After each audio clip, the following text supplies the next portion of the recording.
الصدفة بدأ. ماشي. السلام عليكم. وعليكم السلام. شيري بتقول الإنجليزي لو إحنا اتعلمناه أنا بزود الثقة بالنفس، فأنا قلت لها إن الثقة بالنفس حاجة وتقدير الذات حاجة، فقلنا هنتناقش في ده.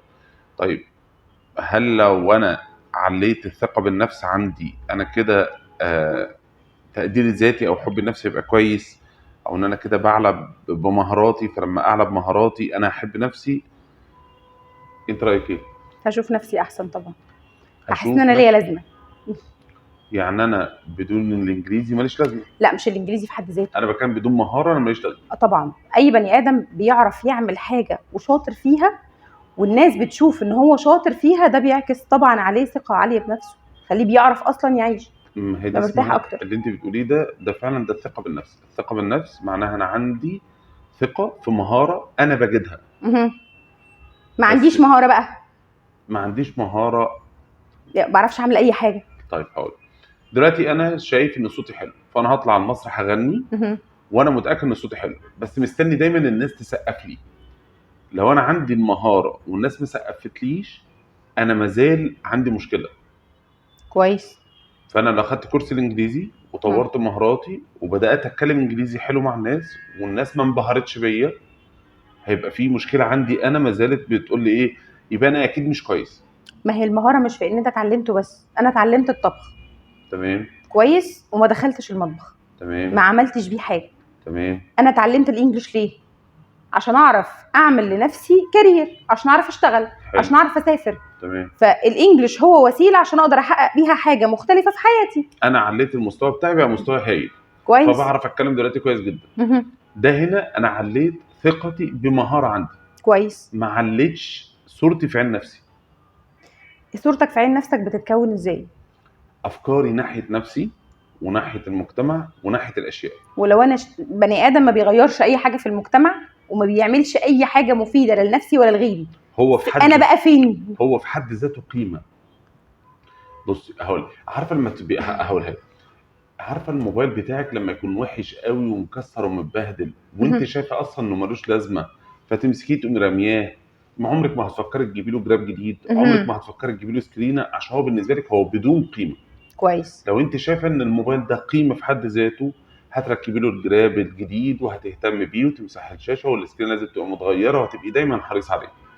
هي الخطوه دايما في تقدير الذات. معنى كده ان انا اللي اديت للموبايل قيمه وانا اللي خليته عديم القيمه، ده حسب هو بيمثل لي ايه وانا بعمل بيه ايه. انا بمثل لنفسي ايه؟ انا شايف نفسي ذو قيمه فانا استاهل ان انا اطورها. عمري ما هشوف القيمه دي الا لو انا بعمل حاجه ليها لازمه. انا مش هعرف، مش انا شاري. اي بني ادم، هات اي شخص في الدنيا ما بيعملش اي حاجه، ما بيشتغلش. يعني انا عايزه اقول لك ان 90% من المشاكل النفسيه اللي عند الشباب الفتره دي انه حاسس انه ما بيعملش حاجه. انا ما بشتغلش. انت قلتي ايه؟ حاسس انه ما بيعملش حاجه. معناه هو ما بيعملش، انا مش حاسس هو ما بيعملش حاجه فعلا. انا مره حد كلمني في بلد ما واخد الجنسيه منها وبسرعه جدا وشغال في الحكومه هناك عندهم وشايف نفسه مش ناجح. ليه؟ عشان الصوره الذهنيه اللي عنده ناحيه النجاح هي مش موجوده. فانا ممكن اكون بنجح فعلا بس انا مش شايف. يعني انت ممكن بتقابلي ناس مستواه في الانجليزي فعلا اتحسن معاكي بس هو لسه من جواه شايف انه ما اتحسنش، عشان هو مش عارف هو يقدر يوظف مستواه اللي اتحسن ده في ايه. مش لازم احطه فين. هو انت اتعلمت الطبخ كويس ليه؟ عشان تاكلي، مش عشان اخدم الناس، مش عشان اطبخ الناس، عشان اكل اصلا. يعني انا بحس نفسي في الانجليزي، هو الانجليزي وسيله وليست غايه. ده وجهه نظري. حاجات كتير قوي في حياتنا وسيله، اي حاجه انا بتعلمها. انا بكمل الانجليزي كانجليزي الانجليش كمان وسيله. الانجليش ده تول انا بحسن بيها حياتي. ايوه بحسن بيها حياتي. ان انا دلوقتي اغلب العلوم الانجليزي منها اقوى من الكتب العربي. كويس جدا. انا حسنت الانجليزي انا هعرف اقرا الماتيريال اللي هي الخارجيه. ده واحد. رقم 2 مرتب اللي هو الكاستمر سيرفيس عربي غير مرتبه انجليزي. انا لو وظفت ده الانجليزي وعندي كمان مهاره التدريس انا الدخل بتاعي هيبقى احسن. كويس. انا اعرف اساعد ولادي واذاكر لهم. حلو. فالانجليزي وسيله لغايه بعد كده ايا كان الغايه. انا بقى لو ما بعرفش اعمل كل ده وكل ده وقف قدامي مع انا ظروفي الماديه مثلا مش لطيفه، عندي 3-4 اولاد وكلهم في مراحل دراسيه مختلفه ومش عارفه اذاكر لهم، بشتغل في وسط كوميونتي كله بيتكلم انجلش، وانا بشتغل مثلا سكرتاريه او حاجه ما بتعاملش بالانجلش، بس وجودهم كلهم حواليا عامل لي عقده نفسيه. حلو. تفتكر شخص زي ده هيقدر نفسه ازاي؟ وهل لو اتعلم انجليزي وبدا الناس تسقف له هيقدر نفسه؟ الناس مش هتسقف له، ما هو هيعرف يذاكر لاولاده، هيحس ان هو قيمته عليت. يعني انا في ماميز بتجيلي بس عايز تعلم انجلش عشان ابنها بيعدل عليها، كل ما تقول كلمه قدامه وتقولها غلط شفت فتحس انها فيلم زوجة رجل مهم، صح كده؟ تقريبا. اول لما احمد زكي اتشال منه السلطه دخل في اكتئاب. ليه؟ هو شايف قيمته في السلطه، قيمته في انه بيعمل شيء. ايوه انت دي كده مش رحت. قيمه. ما هو عمر ما في حد هيشوف قيمته الحقيقيه الا لما اوريدي يعمل شيء. ممكن تكون قيمته مش في الشيء. يجي لي الاستشاره لا مالناش دعوه، مش نص البلد مش هتجيلك الاستشاره يا عم. انا لو شفت نفسي ان انا اصلا قيمه، انا شايف نفسي قيمه، انا هشتغل عليها اطورها. زمان لما تبقى ماشي راكب العربيه عندنا تاني. طيب انا وقت ما بدات اتعلم مش هسمعك، انا هتخانق معاك دلوقتي. سايق العربيه والشارع متوسخ، فانت معاكي منديل، لا هرميه في الشارع كده هو متوسخ. اما لو الشارع نظيف انا بحافظ على نظافته كويس. فلازم الاول البدايه اشوف نفسي حاجه، اشوف نفسي ان انا انسان كويس بدون لسه مش معناه. بصي في حته بس عشان الناس بتوع منها، انا مش مطلوب ان انا اشوف نفسي كويس وانا ما بعملش حاجه، لا انا بشوف نفسي كويس عشان اقدر اعمل حاجه. طب انت بتقولي دلوقتي اللي مش شايف نفسه كويس يجيلي، طب احنا عايزين الناس اللي بتشوف الفيديو ده تعمل حاجه من غير ما تجيلك وتجيلي تخليها تشوف نفسها كويسه. احنا دلوقتي بنتكلم عن الفئه اللي مش هتعرف تروح للايف كوتش او لمعالج نفسي او حتى تروح تاخد كورس انجلش. الناس دي لا تعرف قيمتها ولا تعرف تحسن من نفسها ولا اصلا عارفه تعيش. طيب انا كشخص، انا كبني ادم الاول اخلص الاول بعدين نرد عليا. انا وقت ما بدات اتعلم انجلش ما كانش عندي الرفاهيه، مش الرفاهيه الماديه بس، الرفاهيه المعنويه ان انا اروح اقعد مع لايف كوتش. ده بالنسبه لي كان صعب جدا. اول وقت انا مش هعرف اعمل ده وماليش لازمه، ما بعملش اي حاجه ليها قيمه، كنت منفصله وعندي مشكله في ان انا اشتغل. كل ما اروح اشتغل في مكان او احاول اعمل حاجه انا ما بعرفش اعمل اي حاجه. خريجه اداب لغه عربيه ما بعرفش اعمل حاجه. فعشان اعرف اعمل حاجه كل ما كنت بدخل اي مكان كان بيطلب مني لغه كويس جدا، او بيطلب مني كمبيوتر، او بيطلب مني فرنش، مش لازم انجلش عشان ما تبقاش الحلقه حوالين الانجليزي. انا بيطلب مني ان انا يبقى عندي مهاره. بعد ما انا بقيت شاطره وبقيت بعرف اعمل المهاره دي وبستخدمها في حاجه، عرفت ان انا من قبل المهاره كان ليا قيمه. فانا عمري ما هشوف قيمه نفسي الحقيقيه الا لو اصلا اضفت لها حاجه تخلي القيمه دي تنور عندي. لما نورت قيمه الانجليزي عندك عليت وعرفت قيمه نفسي وقتها. لا الاول عليتي نفسك في الانجليزي كويس صح؟ لو قلت لك تعالي علي مهاره تانية، موافقه ولا مش موافقه؟ ما عنديش مشكله، موافقه طبعا. بعد ما عليتي الاثنين تعالي مهاره ثالثه، انا موافقه. مهاره رابعه، اي انا قاعد اللي هو مجرد من ان انا بدات انا انطلقت. طيب البدايه بتبقى ازاي؟ ما هو القصه كلها هي ليه دايما بقول تقدير الذات. انا بعد الاحباط انا محتاج حد يقول لي كلمه، سواء يقول لي انت مش هتنفع اصلا فتحدى نفسي ان انا اقوم، وفي ناس ما بتتحداش، او ان انا واحد يقومني عشان اقوم. كويس خلاص. اما في الغالب لا، انا عاوز افضل في مكاني، انا شايف ان حياتي ملهاش لازمه. هو انا معترض على ده. ربطت قيمتي بوجودي في علاقه مثلا، او قيمتي في شغل معين، انا رابط ده. انا دلوقتي كوتش والفيسبوك الفيديوهات بتاعت الناس بتشوفها كويس، فرضنا الفيسبوك قفل، هفضل عمرو ولا مش هفضل عمرو؟ اكيد. طيب ما انا صوتي مش واصل للناس، هيوصل بطريقه تانية. الناس اللي اوريدي وصل لهم صوتك النت قطع في العالم ما هو قبل ما يبقى في انترنت في العالم كان في برضو دكاتره والناس عارفاها. الوقت ده بقى لغايه ما الانترنت اعمل البديل بتاعه. الوقت ده عمرو فين؟ عمرو متضايق من ايه؟ من انه احساسه بقيمته اللي كان بيشوفها في عيون الناس ما بقتش موجوده، ما بقاش متشاف. بالظبط، زي المثل بتاع زوجة رجل مهم. هنا ده الغلط. فعمرو قيمته ان هو عمرو. انا من كام، انا بادئ من 2004 بدي محاضرات. اول السنه كان عندي مثلا فولورز حوالي 24000، النهارده داخلين 500,000 او اكتر شويه. ربنا يزيدك. حلو. قبل ال 24000 انا ما زلت عمرو عز، وقبل الفيسبوك انا عمرو عز. انت بتفرح ان صوتك بيوصل اكتر، بتفرح ان انت بتشوف الناس يا عمرو انت شخص دارس وفاهم، او درس وفهم، او قرا، او اشتغل على نفسه. 90% من الشعب المصري، يمكن من الناس في العالم، ما عندهاش الايديا دي، ما عندهاش المنتاليتي دي اصلا. هو محتاج طول الوقت حد يقول له ما تربطش، انت احسن، ولما تقع قوم. لا ما تربطش وانت احسن، وقوم وقع والكلام ده. لا انا مش بتاع الكلام ده اصلا. ما هو ده مش كلام. ده كلام، لان فعليا الواحد، انا بقول لما انت تبقى تعبان وعاوز تقع، اقع شويه، ارتاح. معاك، مش ضدك خالص. قررت تقوم، انت بتقوم لمين؟ ليا انا، عشان انا استاهل اكون احسن. هيوصل للفكره دي لما يشوف نفسه فعليا احسن. انا قعدت اقول لك انت بتعرف تطبخ، ما انا مش عاوز انت عندك سنس. لا انا مش مصدق، انا مش عاوز اجيب اسامي الممثلين، انا مش مقتنع. في ممثل هو شايف نفسه ثقه نجاح كويس، ناجح جدا، ولو اتحط في اي مكان هو ممثل شاطر جدا جدا جدا. انا معاك ان ثقه مهما الناس سقفت له، مهما الناس سقفت او ما سقفتلوش، لا مهما الناس سقفت له، هو لسه عنده من جوه للنجاح. حلو. لو الناس مره واحده اتضايقت منه، هو عاوز يقول انا موجود انا موجود انا موجود، اكنه بيستمد قوته وطاقته من الناس. هي دي عارفه اللي هو، عارفه انا ببني على اساس سليم. انت دلوقتي انا هجيلك الانجليزي بتاعي ضايع. كويس. مش انت بتاسسيني؟ حلو. اول ما التاسيس بتعلميني ازاي انطق الحروف. حصل. عشان لو ما نطقتش الحرف صح، انا بعد كده هبتدي اركب الكلام غلط، وهبتدي احط جمله بدل جمله. كويس. وهبتدي حاسس ان انا مش فاهم، وهتحسسيني ان انا اسمع. هتبتدي معايا بتاسسيني ان انا اعرف اسمع الكلام باقل درجاته لغايه ما اعرف اسمع الكلام لو اتقال بسرعه. حلو. طيب انت عشان عملتي لي اساس سليم، انا بعد كده مهما الناس سرعت، مهما اتحطيت في موقف، انا ماشي على الاساس اللي انت عملته لي. حلو. فلو انا بدات على طول بسم الله الرحمن الرحيم، قمت متعلم المهاره بدون ما انضف اللي جوه، هينهار مع اول مشكله. يعني انت دلوقتي اللهم بارك، انت جيتي اتعلمتي انجليزي، ده تشتغلي وبتساعد الناس فعليا، وكل اللي بيجي لك مبسوطين جدا الحمد لله، وكل اللي بيجي لك حاسس ان هو فعلا حد حريص عليه انه يبقى كويس. حلو. طيب جميل. لو الناس دول ما كانوش جم، كنت حسيتي بقيمه الانجليزي؟ اعتقد لا. بالظبط، هي دي. انا بشتغل على انا شيري، انا اشتغلت على نفسي، انا كويسه لنفسي.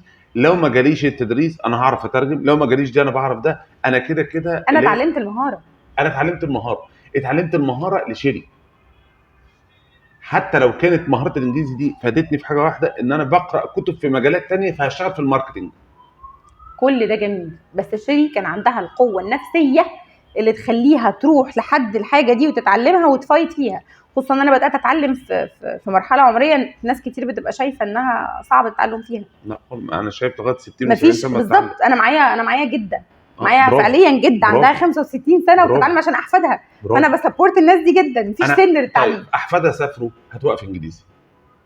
لا، هم زرعوا جواها الشراره بتاعت، هي كانت مديره مدرسه وتقاعدت، هم زرعوا جواها الشراره بتاعت انت ناقصك حاجه محتاجه تكمليها حتى لو انت كبرتي.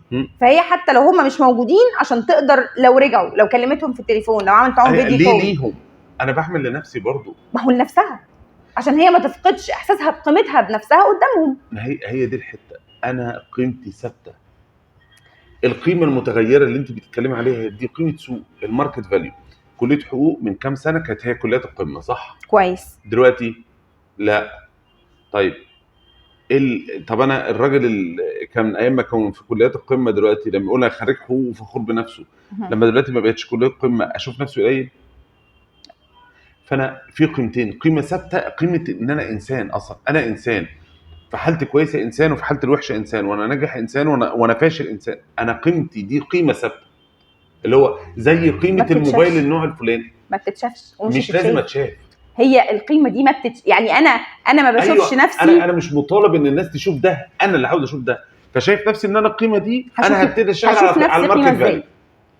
انا امتى هعرف اشوف نفسي شخص ذو قيمه؟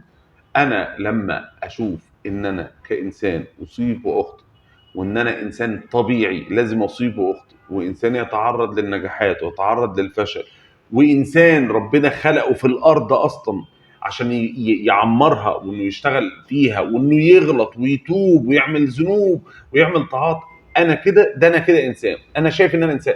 عارفه زي حته البتاع الانتيكه اللي يقول لك دي غاليه، العربيه الانتيكه اصلها قديمه. انت في حد ذاتك انتيكه، انت عمله نادره، انت في حد ذاتك.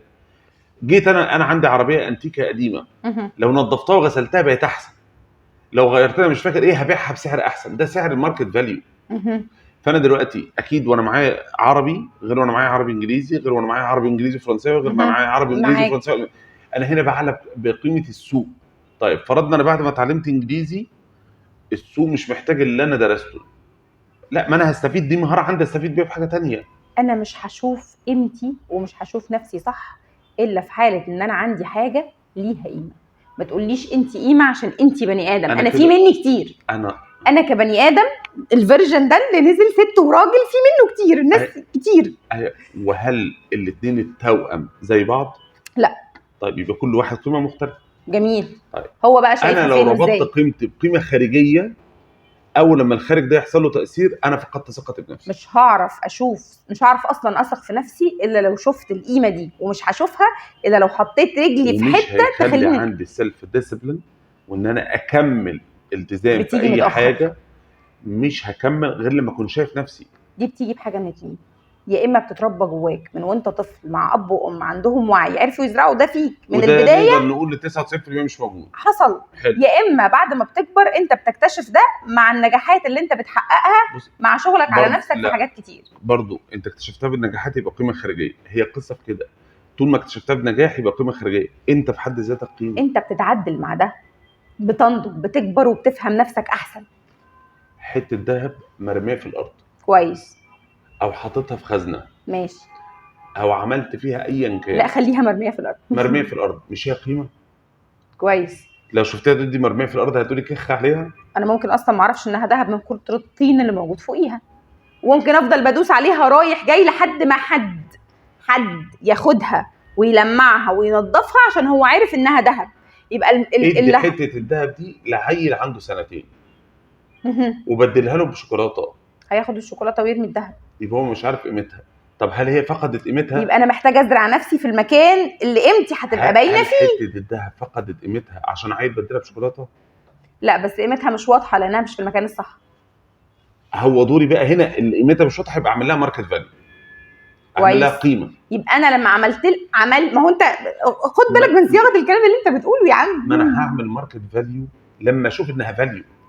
لما انت تشوف ان هي فاليو، يعني هي ما شافتش لوحدها. انت عمرك هتجيبي حته ورقه، انت عارفه لما يكون عندك حاجه مثلا في البيت عاوزه تبيعها مستعمله وليه مش عارفه ثمنها، فاخدها ب 100 جنيه. 100 جنيه ايه دي؟ بتتباع ب 10000 جنيه دلوقتي. ما انا عملت كده قبل كده صح، عشان انا مش عارفه قيمتها كويس، فما عرفتش اسوق لها. فلازم ابقى عارف قيمتها. فانا هعرف قيمتها ازاي؟ لما اكتشف نفسي اصلا. يبقى انا عشان اكتشف نفسي، لو انا مش هقدر اروح في مكان او اروح لحد يساعدني على خلى اللي يشتري يتفرج، اللي عاوز يدخل على النت يتفرج. اكتشف نفسك وتعلم حاجه تساعدك في اكتشاف نفسك. ايوه، بلاش بقى نصايح اللي هو بكره احلى ووقف على رجلك. بكره مش احلى. الناس اللي بتنجح بيطلع عين اهاليها بالظبط طول الطريق اللي هي ماشيه فيه لحد ما بتوصل لحاجه. دوري ان انا اشوف بقى ان انا قيمه، ولازم اكتشفها، لازم اكتشف ان انا قيمه، فلازم اعرف نفسي عشان اعرف اوظفني. لحظه الراحه ما بتجيش الا لما بتعرف ان انت بني ادم قيم، وانت ما بتعرفش ان انت بني ادم ذو قيمه الا لما بتتمرمط وتتعب. الراحه دي اللي دي دموع الفرحه، اللي هو اخيرا لا ممكن ما تبقاش فرحه، دموع فرحه. انا عرفت ان انا قيمه. ممكن تبقى راحه من غير فرحه. انا عرفت ان انا قيمه، دموع الفرحه. انا اخيرا عرفت ان انا قيمه. اشتغل بقى. والله انا جيت اتعلمت معاك انجليزي انا زي الفل. والله لا، انا الانجليزي شايف ان انا مش هتعلم حاجه ثانيه، هتعلم حاجه ثانيه. المهم ان انا اتعلم حتى لو اتعلمت مهاره يدويه وبشتغل بيها. المهم ان انا ما اقفش زي الشجره، حتى الشجره هيبقى ليها لازمه. بالظبط، الشجره هي ليها لازمه اصلا. الشجره هيبقى ليها قيمه عنك. الشجره اللي واقفه مكانها ثابته وما بتتحركش، اللي الناس مش شايفه قيمتها، هيبقى ليها وقتها قيمه عنك. ماركت فاليو مش قيمه في حد ذاتها. انت القيمه الانسانيه هي اعلى قيمه. ازرع حاجه تخلي قيمتك دي تبان. انت قلت انت لسه قايل دلوقتي ان حته الذهب لازم حد يكتشفها يا عم. اللي هي قيمه السوق. انت بتعلى قيمه السوق. انا بحتاج دلوقتي فتره كورونا، خلينا منطقي، فتره كورونا كل الناس قفلت وبقت اونلاين. انا كنت بشتغل انا قصدي كل الناس قفل المركز واشتغل اونلاين. حصل. لو انت ما وظفتش امكانياتك واشتغلت اونلاين كان ايه اللي حصل؟ ناس كتير اتبهدلت في الفتره دي صح. فعليا. يبقى انا ركزت على نفسي في ايه؟ انا ركزت انا بعرف ده، انا هوظف ده هنا عشان عارف مهاراتي وعندي اللي يخليني اعرف اعمل كده. طيب لو انا فرضنا ان انت ما كنتش ليكي في الانترنت اصلا، ما تعرفيش تتعاملي، هعمل ايه؟ هتعلم. هتعلمه ليه؟ يقعد اعيط. بالظبط كده. فانا المفروض ان انا باخد خطوات. هو ده بالظبط اللي احنا بنقوله. يبقى باخد خطوات يعني ايه؟ الاول اعرف ان انا استاهل ان انا اخد خطوات. مش هيعرف، والله مش هيعرف انه يستاهل غير لما ياخد الخطوات. هي مش البيضه ولا الفرخه على فكره. ما انا عامل حوالي مثلا 1000 فيديو، كل الهدف انهم اعرف ان انت قيمه، اعرف ان انت قيمه. ده كلام هدفي. جميل، بس هو مش هيدور على فيديوهاتك الا لما يعمل حاجه الاول. انا ما دورتش، انا بتكلم عن انا دلوقتي بتكلم عن على فيديوهاتي، انا عاوز يدور على نفسه. مش هيدور على نفسه الا لما يلاقي نفسه بيعرف يعمل حاجه. طول ما البني ادم حاسس انه ملوش قيمه ما بيدورش على انه يقاد لنفسه قيمه الا لو دور. ديك قلتيها. ايوه هو بيبقى عارف، فلازم يشوف هو مش حاسس، هو متاكد ان ملوش قيمه. انا بقى بقول له انت ليك قيمه حتى لو ما بتعملش حاجه، اعمل بقى عشان تزود الفاليو بتاعك. ما ينفعش. انت بتقوله ده مخالف لقانون الطبيعه، مخالف للي الناس بتعمله وعايشاه من منذ آلاف السنين. عندنا عارفه اللي هو معلومون معلومون في السماء مجهولون في الارض، مش في ناس كده؟ وفي واحد اللي هو الرسول صلى الله عليه وسلم شاور عليه وقال لي يدخل عليكم الان رهن من اهل الجنه، دخل يوم الثاني الثالث ما بيعملش حاجه غير الناس، سواء الحاجه دي جوه عنده في قلبه.